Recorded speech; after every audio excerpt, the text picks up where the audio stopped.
ఇటు అల్లు అర్జున్ కేసు, అటు మోహన్ బాబు కేసులు రోజు రోజుకో మలుపు తీసుకుంటున్నాయి. నిన్న అర్ధరాత్రి వరకు అల్లు అర్జున్ కేసు ఎన్ని మలుపులు తిరిగిందో మనం చూసాం. ఇప్పుడు మోహన్ బాబు కేసు తెరపైకి వచ్చింది. కోర్టు ఇచ్చిన గడువు తీరింది, కానీ మోహన్ బాబు ఎక్కడున్నారో తెలియడం లేదు. మంచు మనోజ్తో ఆస్తి తగాదాల నేపథ్యంలో మీడియా జర్నలిస్ట్ పై చేయి చేసుకున్నారు మోహన్ బాబు. దీనికి సంబంధించి ఆయనపై కేసు నమోదైంది. విచారణకు రావాల్సిందిగా పోలీసులు నోటీసులు ఇచ్చారు. అయితే ఆ రోజు జరిగిన ఘటనతో తను అస్వస్థతకు గురయ్యానని, అందుకే 24వ తేదీ వరకు విచారణకు హాజరు కాలేదు అంటూ మోహన్ బాబు స్పెషల్ పర్మిషన్ తెచ్చుకున్నారు.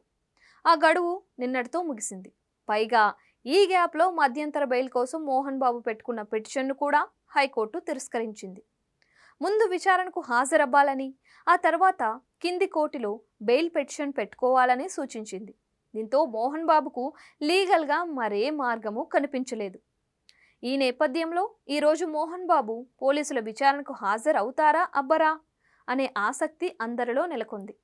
అటు మోహన్ బాబు కనిపించడం లేదని, ఆయన దుబాయ్కు వెళ్ళిపోయి ఉంటారు అనే ప్రచారం కూడా నడుస్తుంది. గతంలో ఇలాంటి పుకార్లే వచ్చినప్పుడు మోహన్ బాబు స్పందించారు.